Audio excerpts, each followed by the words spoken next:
What a beautiful altar we have today, isn't it? I mean, it's not that it's never beautiful, it's always beautiful, but they seem particularly happy today. Yeah. It's Guru Purnima, so it's celebrating with us.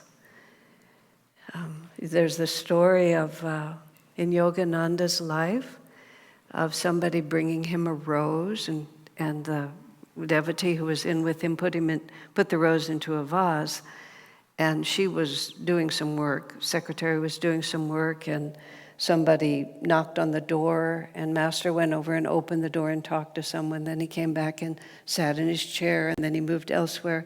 And the secretary noticed that wherever he moved, the rose would shift. When he was sitting in the chair, the rose was facing the chair. When he was standing at the door, the rose was facing the door. You know, was it the spirit of the rose that just wanted to follow him? Was it the magnetism of Master that the whole universe moved toward him? You couldn't say. But she just said to Master, "Sir, you have a new devotee." So I think that the flowers who get to be on our altar on Sunday, they're pleased because they may have bloomed. Maybe they sat in somebody's house and a few people enjoyed them, but when they get to be on the altar, do they compete to be chosen? You know, you don't know. But if we could actually see how all of the energies of this world interplay, it would look like a very different world to us. One of the primary delusions that we experience is that we're separate and that things happen randomly rather than on a very long and beautiful pattern, and that everything is conscious, everything sings, everything is glorious in a way that we don't know. This is so hard for us to understand because there appears to be so much suffering. I mean, and we experience it. It's not an abstraction. Just from day to day, you know, from hour to hour sometimes, everything looks great and then everything looks terrible, and the same subconscious demons that we held at bay will suddenly come up, and there's no view in life except how miserable I am and how, you know, it's always been that way. There's the way it was described once, what happens when your children reach puberty. This is Nitai was talking about this, one of the developers of our Education for Life system. He was talking about parenting and about the way we run our schools. He said, this was talking about the younger children especially.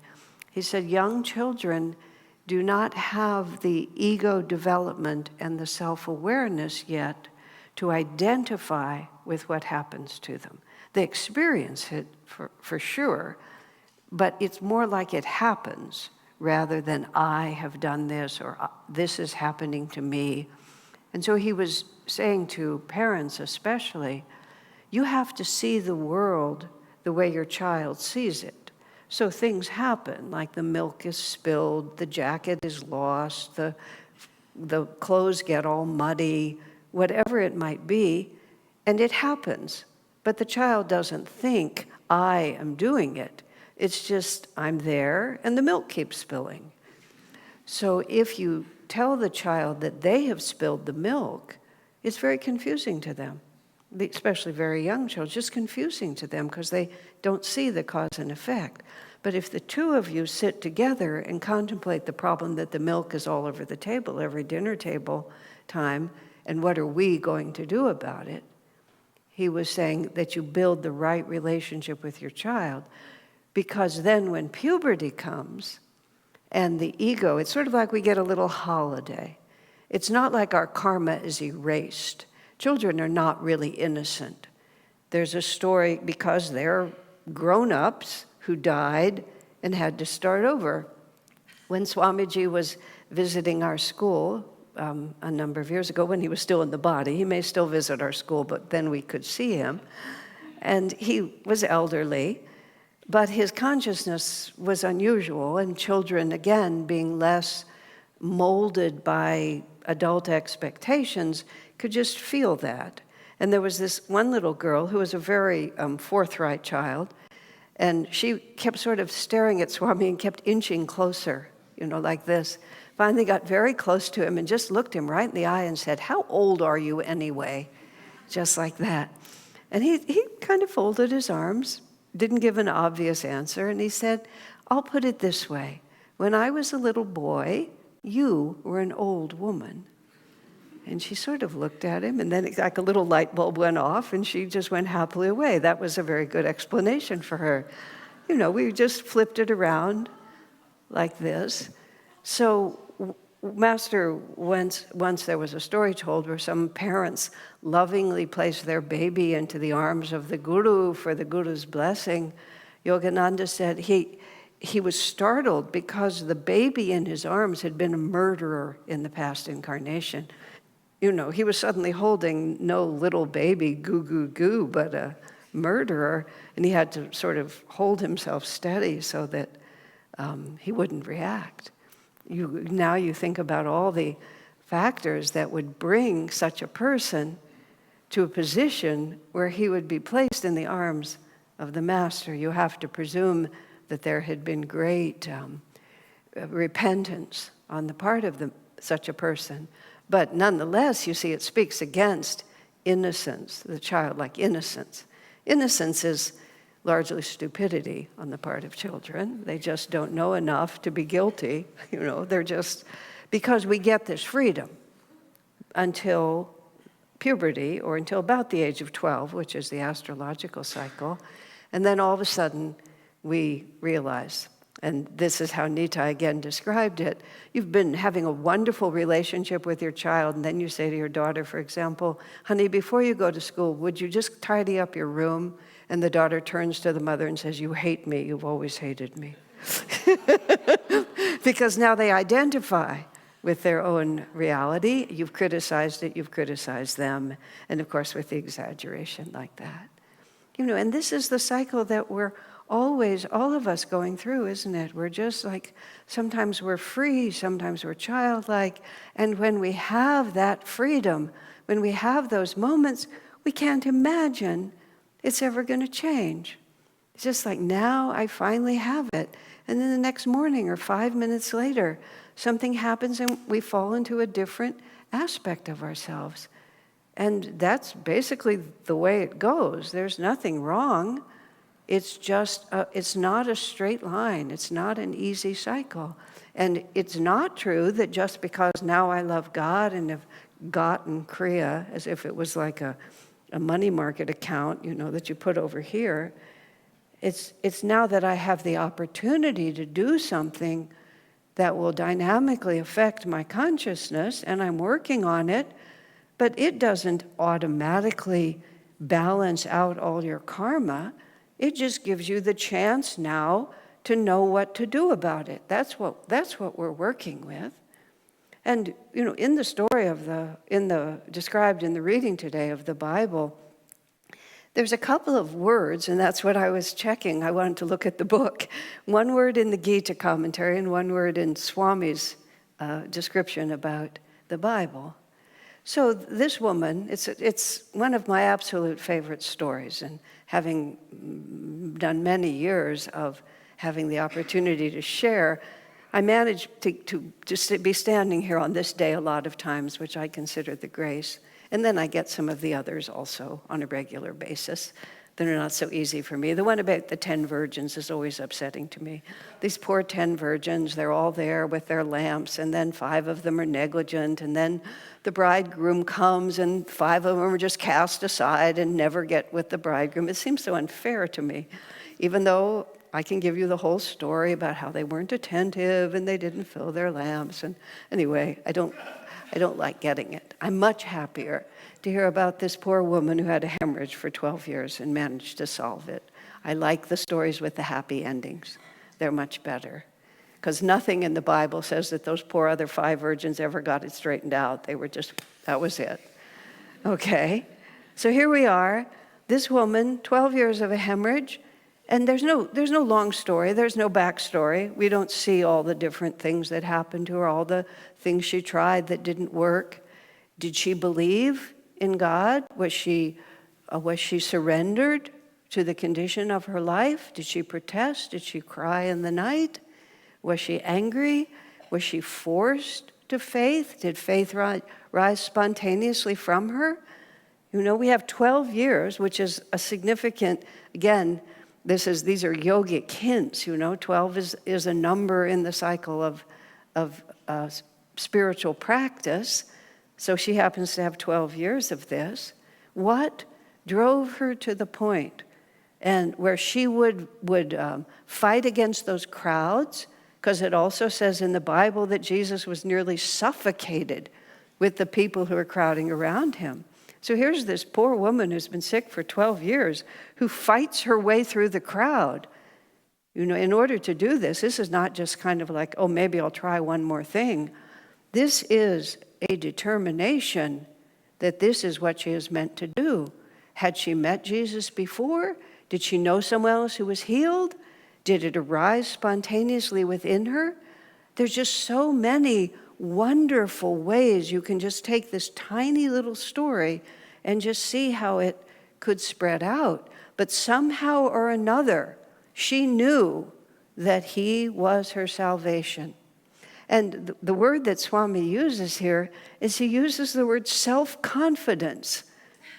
Because when in the story, when Jesus insists, he wants to know who this person is. She could have slunk away. He's demanding. Everyone around is saying, how could we possibly know? And she's standing here, maybe hoping it's all going to go away, aware of the fact that a miracle has happened to her. You see, all of these stories happen to real people. What happens to us is we begin to think that this is some reality completely outside our own. Exactly the opposite. These are stories that could happen to any one of us. And there's this enormous, recognizable human element in it. So whenever I read or hear these stories, I always think about the people involved. That's why I feel so sorry for those poor 5 virgins who were trying so hard, but just were unclear on the concept. That story is an allegory. It's not a true story. This is a true story. This is about a person who had this experience. And then when she saw that Jesus was going to insist, that's how the story is told, then she stepped forward. I was the one. And I was healed. You felt the power go out, power came into me. And because the Bible's truncated, you don't know how long they talked and what more they said to each other, or what even became of her after that. Did she become a devoted follower? Was she with Jesus ever after? It doesn't even really matter what actually happened. What is beneficial to us is what could have happened. And therefore, what could happen to us. What could happen to anyone, what any devotee who has an experience is potentially our own, if the circumstances are just right. And then there's that word self-confidence, meaning I trust my own experience. I'm not afraid. And I'm not afraid to stand in front of Jesus and say, yes, it was I who did it. And so we have this interesting balance, which has been the theme for a number of Sundays here for those of you who come regularly, which is where do we draw the lines between our own energy and what God can do for us? This woman also had tried all kinds of other methods. She was not herself passive in the face of this. She was putting out energy. She wasn't collapsed in despair. She was trying to understand, and then this came to her. Now, that word is of great interest. It wasn't even self-effort. It was self-confidence. This is the truth of humility. Master describes humility not as self-abnegation. Oh, I'm nothing, I'm terrible, I'm awful, my faults are overwhelming. Sometimes people think, or they're, even if it's not conscious, we're compelled by our guilt and our shame to build up this huge story, which is terribly exaggerated because for thousands of lifetimes, everybody's been messing up. Sri Yukteswar puts it so simply. He says, the past lives of all men are dark with many shames. meaning you don't come to an understanding of the divine life without having some experience that forced you to it. In fact, it's a comfort. Swamiji would often remark, it's a way to be courageous in the face even of other people's suffering as well as your own. Swamiji would sometimes say when someone was having a horrible time, or you would read about awful things that happen to people, and Swami would say, that is the kind of suffering, this is the kind of suffering that eventually brings us to God. Because when we cannot escape by any power of our own mind, we are forced then to ask, what is the reality? What is happening here? And Swami would add sometimes so sweetly, he said, and how much greater then will be the joy when they come into God realization because of this suffering. And would we ever have awakened to that part of our own potential if we'd been able just to coast along with this is good enough? Many people, you ask them if they're happy, they say, oh yes, I'm happy. But happy on what level? Swamiji himself, who came from a very fine family, his parents were very refined, educated, just highly developed human beings. But his mother was very pious, his father was not.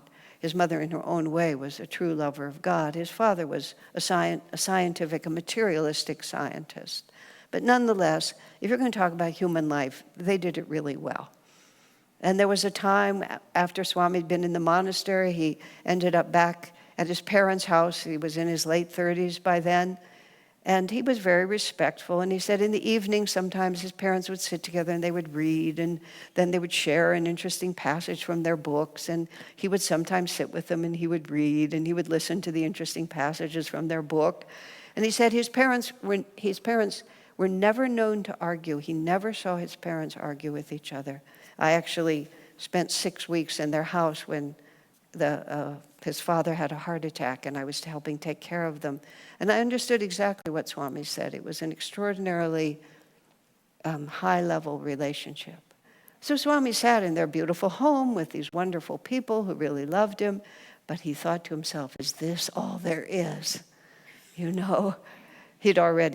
was already on the path. He was trying to put his life together again.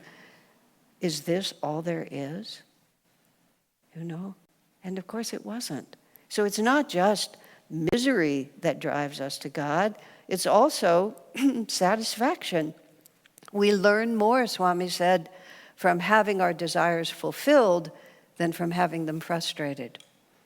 When they're frustrated, we may develop strength and discipline and the capacity to make our own joy no matter what happens. But always in a piece of our mind says, yes, things are good, but they would be better if. If only I could have that in addition to this, then everything would be better. So you see, there's always that part of us that instead of looking toward God for our fulfillment, as Helen was reading today, we always look to God and then we hope that this will come with it. But that means that a little bit of us is always vibrating over here.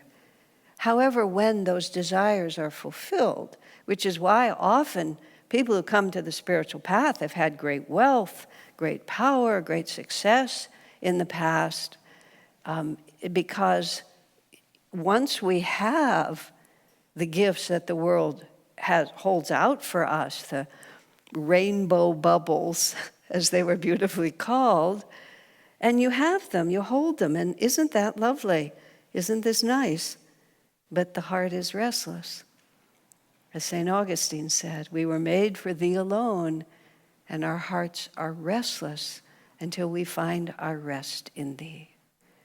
That's why we persevere to fulfill our desires. It's our soul knowing, until I hold this in my hand and know how much happiness it can give me, I'm going to keep thinking that this is the answer. So we finally succeed. And we say, there has to be more.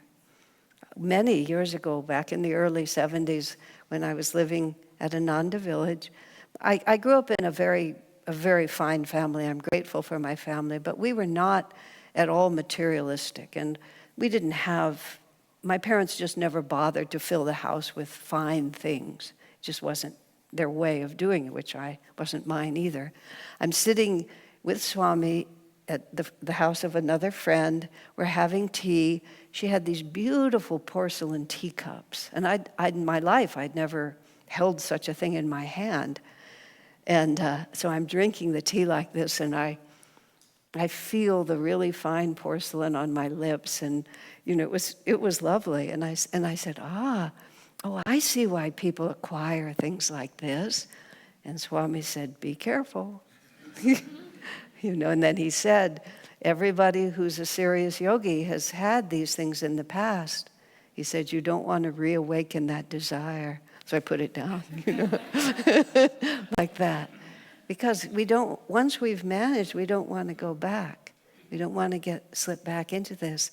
So now what I was saying about the self-confidence and the humility, Master said that humility is simply self-honesty, which is a very interesting way to put it. It's not humble to say, no, I'm not, no, I'm not. A woman friend of mine many years ago who was a very gifted flute player, she would often play for our concerts, and I would often say, that was so beautiful. And then she would say, no, actually, I made a lot of mistakes. It was better in rehearsal, or whatever she would say. But every time I'd compliment her, she would tell me that it was not really that good. Finally, I said to her, I compliment you, and you insult me. I say the music is good, and you say back to me, you're too much of a Philistine to know what good music sounds like. That was what she was actually saying. And so I said it was good music. So anyway, she got more gracious, but she thought that was how you're humble. But what she lacked was self-confidence, and it was dishonest. She was an extremely good musician. And the honest answer was yes, wasn't it beautiful? And it was. And even if you're the best musician in the world, how long does one world last? And 100 years later, nobody will remember you. And even if you were the greatest flute player, really, how many people care? But nonetheless, you still might be the best. And if you are, you are. It's just a fact. The facts are not what bind us. What bind us is when we get an exaggerated sense of our own importance. And self-confidence is just knowing who I am. I knew Jesus could heal me. I had the courage to fight through the crowd and grab the hem of his garment. That was she had a lot of chutzpah, She was there. She was really doing it. And she just stood and accepted it. Now, that's what he's talking about with self-confidence, not confidence outside, disproportionate, because then that separates us from grace. It's true humility. This is the way things are. I'm really good up to a point. And then, oh, Lord, help me. I've done the best I can, and what do I do now? Where does it come from now? 12 years of trying to be healed. I'm going to grab the hem of his garment, and I'm going to make that happen. That's the kind of force that we need. The weak, passive do not make it to God. Master talked about wanting racehorses, wanting racehorses. And Master described one of his disciples, James Collar, who Swami described him as having commotion karma. Whatever James Collar touched, somehow it would turn into chaos. That was he had the skill for it. There are a few other people that I've known in my life who have commotion karma, no matter what it is. Eventually, Master had to ask him not to live in the monastery. But Master said he would be God-realized because he had power and he had devotion. Master described another disciple like a mouthful of hot molasses. He said, too sticky to spit out, but too hot to swallow. So it was truthful. He was telling the truth. Swami Kriyananda was like that too. He was always very kind and very supportive, but he never hesitated to be factual. There was one woman who was part of our family, and for years, and she was a lot of work. And one of my friends was expressing to Swami this sympathy. Oh, I just wish she had more confidence in her personality. And Swami said, please, he said, her lack of confidence in that personality is the only thing that makes her bearable. But I have to tell you, Swami went to the ends of the earth to help that woman. He did absolutely everything, but he saw her for what she was, and then he just, who cares? We'll just move from that. Now, that's all that side of the word self-confidence.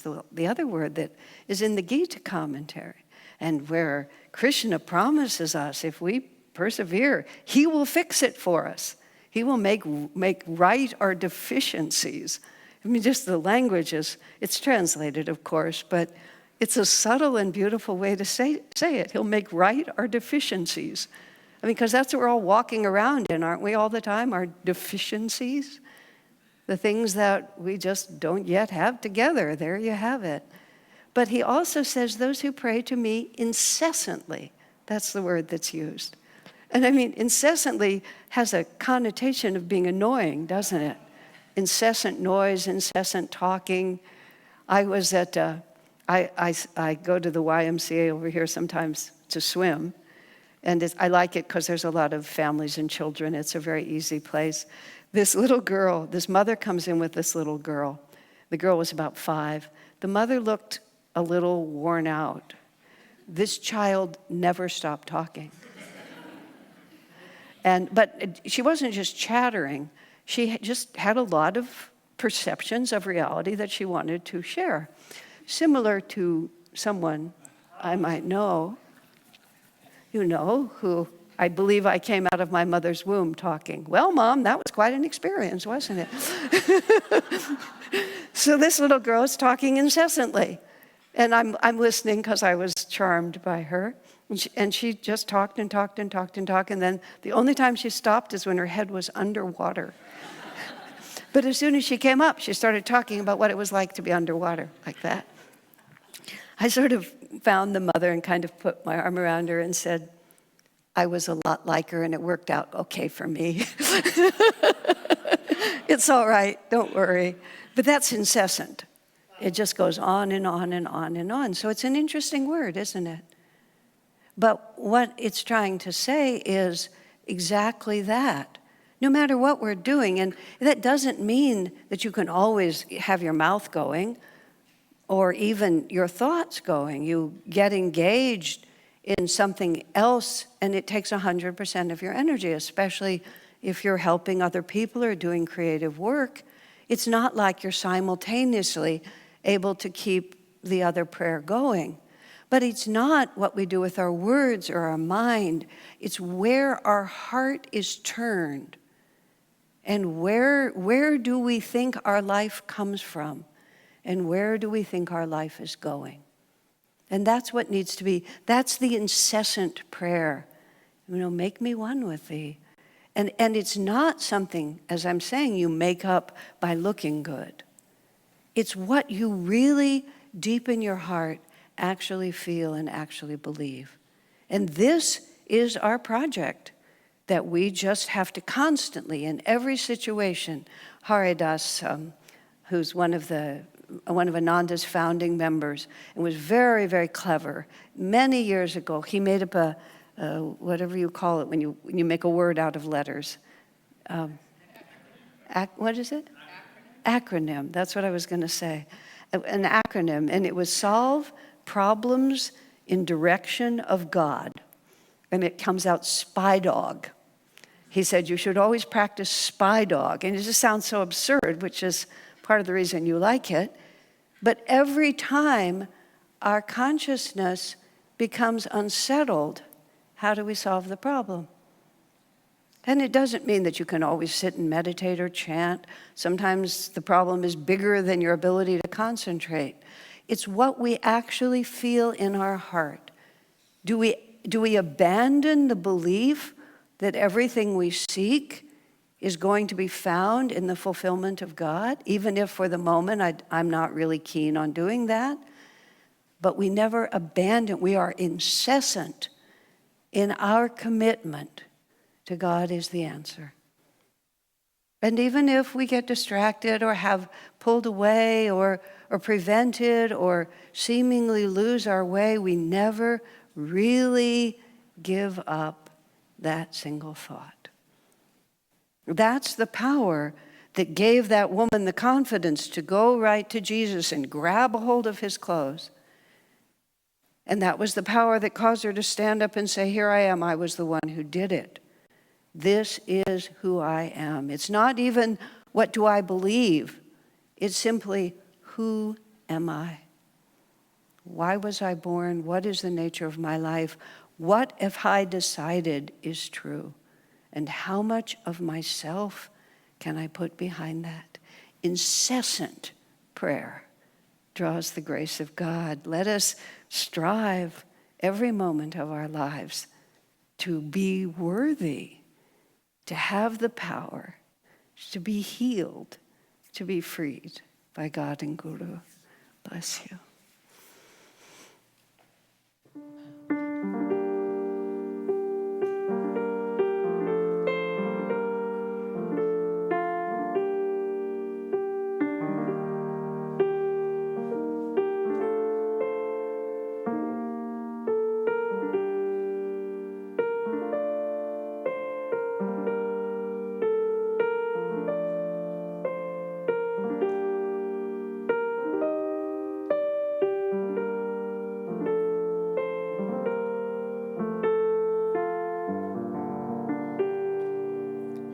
I will lift up mine eyes unto the hills, from whence cometh my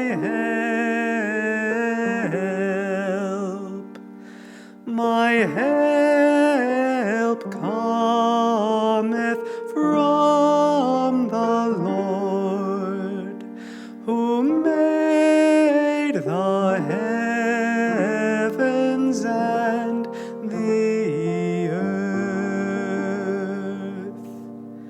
He will not suffer thy foot to be moved. He that keepeth thee will not slumber. Behold, he that keepeth Israel shall neither slumber nor sleep. The Lord is thy keeper. The Lord is thy shade upon thy right hand. The sun shall not smite thee by day, nor the moon by night. The Lord shall preserve thee from all evil. He shall preserve thy soul. The Lord shall preserve thy going out and thy coming in from this time forth, and even forevermore.